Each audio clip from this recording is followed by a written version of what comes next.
cine ha sido más que entretenimiento en todo este tiempo, ¿no? El cine ha sido importante también, no solamente para la ciencia ficción, para ver cómo avanza la tecnología, sino también para ver cómo lo social ha estado impregnado en una pantalla grande. Es así como en estas 8 películas a continuación podemos ver cómo han sido ejemplificados grandes eventos desde la Primera Guerra Mundial hasta temas como el neoliberalismo.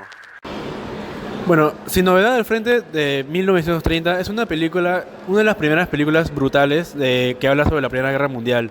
Es una de las películas, es muy importante porque refleja en primera persona sobre la guerra de los militares en las trincheras, cómo se enfrentan los alemanes contra los franceses. Se puede mostrar bastante la crueldad, muchas muertes, lo fuerte que fue en esa época y todo lo que iba viniendo, ¿no? Temas importantes como el nacionalismo se iban viendo a cada rato. En su época la película tuvo un gran impacto profundo en la sociedad, ya que mostró los horrores del conflicto de idealizar el heroísmo, cuestionando así la propaganda bélica y el nacionalismo que llevaron a millones a la guerra. Este retrato desgarrador de la experiencia militar sensibilizó a la audiencia sobre las realidades de la guerra y fomentó un mayor deseo de paz en Europa. El Gran Dictador fue estrenada en 1940, en pleno auge del nazismo en Europa y poco antes de que Estados Unidos entrara a la Segunda Guerra Mundial. La película se realizó en un momento en el que Adolf Hitler y Benito Mussolini dominaban sus respectivos países, Alemania e Italia, con un régimen de opresión y militarismo. Además, el antisemitismo y la preservación de la libertad de expansión estaban a la orden del día. La Europa continental ya vive bajo el terror de las dictaduras y Estados Unidos, aunque no involucrado directamente en la guerra, experimentaba un fuerte clima de desconfianza hacia las potencias del eje.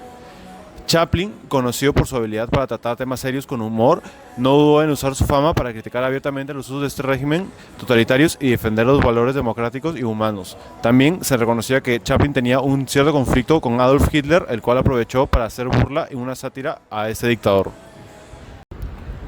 La película Roma, Ciudad Abierta refleja la Italia ocupada por los nazis en 1944, capturando la división social y política. Muestra la lucha del pueblo y cómo sufrió las torturas por esos mismos nazis y a través de este régimen, a través de personajes comunes como el sacerdote que apoya a los partisanos y una madre que intenta proteger a su hijo. También presenta la violencia, la ocupación nazi con escenas de represión y tortura, así como la vida cotidiana en tiempos de guerra, marcada por el miedo y la escasez. En ese contexto, la película ilustra la complejidad de las decisiones en tiempos de conflicto y la lucha de la supervivencia, destacando la humanidad en medio del sufrimiento.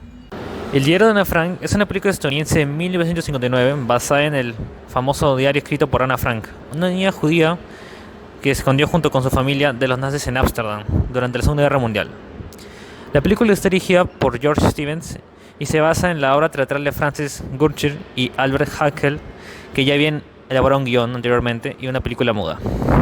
La historia sigue la vida de Ana Frank y su familia durante los años que pasaron en la clandestinidad de la guerra en los Países Bajos. La película explora los horrores de la guerra y la persecución a través de los que, de una forma u otra, son perseguidos por su ideología y su religión. Se subrayan temas como la esperanza, la pérdida de seres queridos, la pérdida de la inocencia, el miedo y la resiliencia humana. A través de sus escritos de Ana se destacan tanto su deseo de libertad y normalidad como el miedo constante a ser descubiertos por los soldados nazis.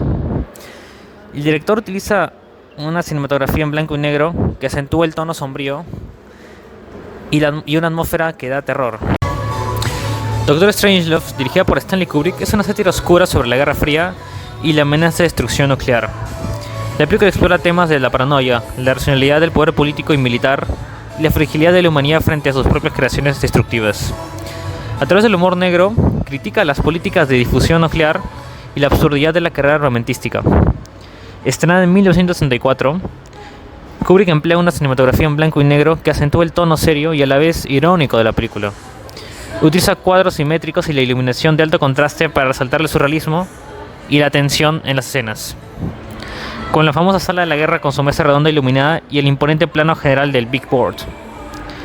Se muestra una visión mordaz de la política de la época, enfocándose en las incompetencias, el egoísmo y la naturaleza autodestructiva de los líderes políticos y militares. La película es una crítica directa al complejo militar industrial y a la falta de sentido común en la toma de decisiones sobre el destino de la humanidad en la Guerra Fría. La batalla de Argel, dirigida por Guillo Pontecorvo, captura de manera directa y realista la lucha por la independencia de Argelia en la década de 1950, un momento en el que el colonialismo europeo estaba en declive y los movimientos de liberación nacional ganaban fuerza. Filmada en un estilo casi documental, la película refleja cómo el nacionalismo y el deseo de autodeterminación se intensificaron en las colonias después de la Segunda Guerra Mundial, cuando las superpotencias europeas, debilitadas por la Guerra Fría, enfrentaron la presión de las poblaciones colonizadas. Este periodo fue testigo de un despertar global hacia la autonomía y la independencia, y la batalla de Argel se convierte en un símbolo visual de esa lucha, mostrándonos tanto la brutalidad de la represión colonial como la resistencia de los argelinos. La película, estrenada en los años 60, resonó con las luchas de liberación que se estaban dando en lugares como Vietnam, África y América Latina, y se convirtieron en un reflejo de la atmósfera de descolonización y los conflictos sociales de su época. Apocalypse Now, dirigida por Francis Ford, es una poderosa representación de la guerra de Vietnam y refleja la compleja época de la Guerra Fría en la que fue creada. Inspirada en la novela El corazón de las tinieblas, la película va más allá de una simple representación de la guerra. Profundiza en las consecuencias psicológicas de la intervención estadounidense en Vietnam, un conflicto que simboliza el temor y las competencias de las superpotencias en plena Guerra Fría. La historia sigue al capitán Willard en su misión para encontrar y asesinar a un tal coronel Kurtz, lo que también representa la paranoia y la justificación de la violencia en nombre de la ideología, temas propios de una época de conflictos indirectos y tensiones globales.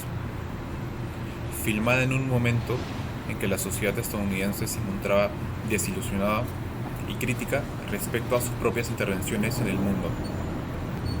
Apocalypse Now cuestiona el sentido de las guerras y pone en tela de juicio la política intervencionista de Estados Unidos, que marcó la segunda mitad del siglo XX. Bueno, ahora voy a hablar un poco sobre la película de Wall Street. Básicamente es una película dirigida por Oliver Stone, la cual refleja un auge poderoso del cine en el siglo XX. Este auge representa la década de la cultura romana en el siglo 80. De los 80, básicamente la representación que utiliza tanto las temáticas con las imágenes de las ansiedades. Oliver Stone es conocido por una postura que critica hacia las instituciones y el sistema que ofrece Wall Street. Es una versión pesimista sobre la sociedad capitalista. La dirección enfatiza el conflicto interno de Bob Fox, que básicamente se deja llevar por el lado oscuro del capitalismo y tiende a perder su integridad moral, lo cual como que lo calificamos con algo malo, ya que esto acompaña el poder y la riqueza, destacando la naturaleza autodestructiva de la codicia. Básicamente Wall Street utiliza una narrativa y un enfoque visual especificativo en las tensiones del siglo XX, porque muestra un mundo donde los valores tradicionales son amenazados por un nuevo orden definido. La representación del siglo XX es una advertencia y crítica hacia los riesgos del capitalismo extremo, y lo cual es un retrato crudo a las consecuencias de vivir según los valores impulsados por la codicia. Bueno, para la conclusión, básicamente estas películas abordan de forma crítica profundos momentos claves del siglo XX, reflejando cómo el cine ha experimentado muchos cambios y ha explorado varias cuestiones representativas. Tales son como los conflictos bélicos, políticos y sociales. Cada director emplea distintos efectos visuales y narrativos únicos, desde el realismo hasta la sátira. También se representa el simbolismo para exponer el impacto humano que ha tenido a lo largo de toda la historia. Esto básicamente se puede representar en el ámbito psicológico de acontecimientos como la Primera y Segunda Guerra Mundial y la Guerra Fría. La caída del comunismo, el auge del neoliberalismo, las otras obras de Milton, Chaplin, Rossini, como mencionaban mis compañeros, no solo capturan las particularidades de estos conceptos, ¿no?, sino que también resaltan temas universales como la deshumanización, la resistencia, la irracionalidad del conflicto y el enfrentamiento de ideologías. En conjunto, estas películas básicamente nos han mostrado las épocas difíciles que ha tenido la sociedad a lo largo de toda nuestra historia y nos invitan a reflexionar sobre el papel de la ética y empatía en estos tiempos de cambio y crisis. Gracias.